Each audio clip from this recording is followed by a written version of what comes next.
Bueno, llegamos al cuarto módulo de la asignatura, en el cual vamos a analizar las políticas contemporáneas de reforma del sistema educativo.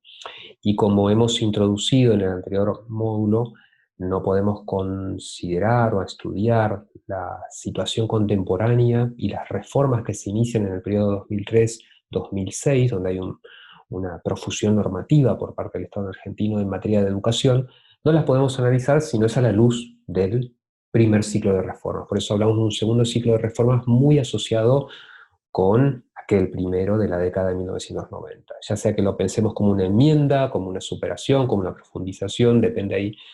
el análisis hasta ideológico de la reforma que se da en la primera década de este siglo XXI. De todas formas, lo que es importante considerar en este caso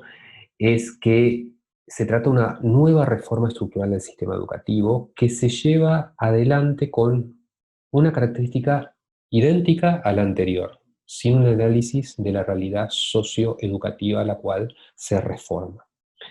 Esa es una de las grandes falencias que tuvo la Ley Federal de Educación aprobada en el año 1993 y que se reitera como falencia en la Ley de Educación Nacional, la Ley 26.206, aprobada en el año 2006. Hay mucha prisa, no hay diagnóstico y en este caso se torna más crítico, ¿no? Porque el diagnóstico debía dar cuenta de las consecuencias que había tenido la aplicación diferencial de la estructura académica definida por aquella Ley Federal de Educación. La ley, aprobada en el año 2006, se encuadra en una gran cantidad de normas, nosotros las identificamos, son 6 en total, aprobadas en pocos años, ¿no? Entre el año 2004 y el año 2006, eh, y entre ellas aparecen reformas muy importantes que refieren a una mayor centralidad de la autoridad estatal nacional para garantizar 180 días de clase, para garantizar una paritaria nacional docente, para prever un crecimiento de la inversión educativa entre el año 2006 y 2010, y esta ley importante, esta ley marco. ¿Qué podríamos sintetizar en esta introducción? Dos cambios sustantivos y continuidades, por otro lado. Depende cómo lo miremos. Por un lado,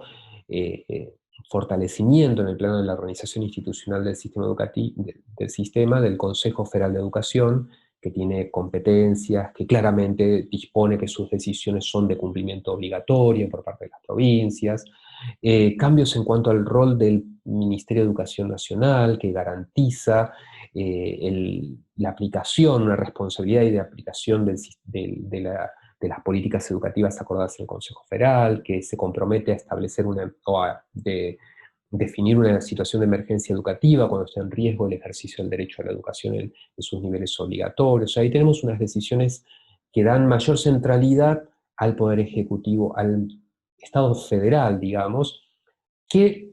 deberíamos ver si dan lugar a una principalidad del Estado en materia educativa, puede ser que sí en algunos aspectos, o una mayor centralización, ¿no? Esto último queda claro con los roles que asumen el Instituto Nacional de Educación Tecnológica para una modalidad, que es la modalidad de educación tecnoprofesional, y el Instituto Nacional de Formación Docente, creado por esta ley. El otro no, el otro había sido creado antes, en el año 95, esta ley crea en el año 2006 por la ley, y empieza a funcionar en el 2007 el Instituto Nacional de Formación Docente, que tienen ahí competencias que dan cuenta de mayor centralidad del Estado Nacional. Y por otro lado, el cambio más criticable es el que ocurre en la estructura académica, ya que el Congreso perdió una oportunidad histórica para lograr cierta igualdad, no homogeneidad, igualdad de oportunidades educativas, porque la ley, en su artículo 134, lo vamos a analizar en particular, legaliza la posibilidad de que sean diferentes las duraciones de los niveles primarios y secundarios de del sistema educativo. O sea, vuelve a llamar educación primaria, educación secundaria, pero permite a las provincias adoptar opciones de diferentes duraciones, 6 para la educación primaria y 6 para la educación secundaria, o bien la otra opción, 7 años de educación primaria y 5 de educación secundaria. Pero en este último caso, si se trata de la modalidad de educación técnico-profesional, tiene que ser de 6 años, con lo cual la diferenciación preexistente, si bien se ordena de alguna manera normativa, de forma normativa, pervive, digamos, y esto es algo criticable. desde el enfoque de derechos humanos. Si pensamos que el derecho a la educación se asienta sobre el principio de igualdad, la población escolar va a acceder a diferente cantidad de años de educación primaria por el lugar de residencia, algo que ni siquiera está previsto por la Constitución argentina, ¿no? Y esto también es una consecuencia de la prisa con la cual se llevó adelante el debate parlamentario, fue muy exiguo, entre septiembre y diciembre de 2006 había que sacar esa ley y no había pautas presupuestarias definidas con claridad para ver cuánto costaba eso, ese tipo de reformas, ni tampoco un análisis, reitero, de la realidad socioeducativa a la cual se reformaba. La ley tiene un cambio sustantivo en materia de obligatoriedad, que es torna obligatoria toda la escuela secundaria, con estas diferentes duraciones,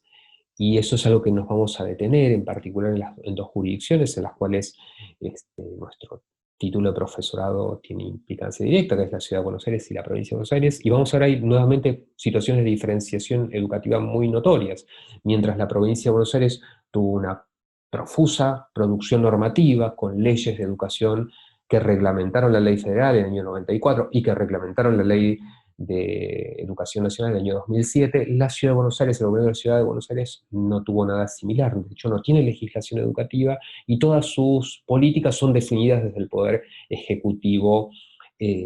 jurisdiccional, ¿no? Lo cual demuestra también diferentes falencias en términos de los debates parlamentarios en esta jurisdicción, que estuvo gobernada por distintos partidos políticos desde que se tornó autónoma y en 1994 por la reforma Constitución y a partir de 1996 cuando aprobó la Constitución del Gobierno de la Ciudad de Buenos Aires, ¿no?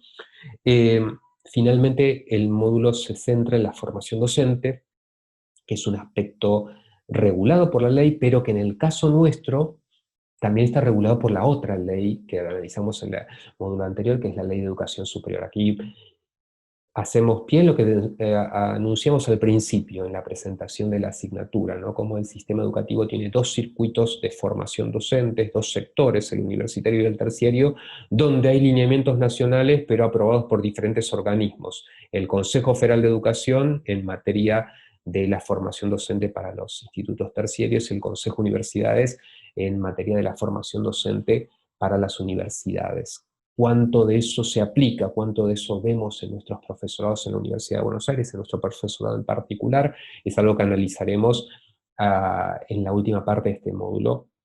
y con el cual cerramos, pero no agotamos el análisis del segundo ciclo de reforma, ya que tiene implicancias y que perviven, digamos, una reforma que se aplica en la actualidad y que todavía regula y que tiene nuevas definiciones normativas que van ejecutándose a lo largo de estos años. Muchas gracias.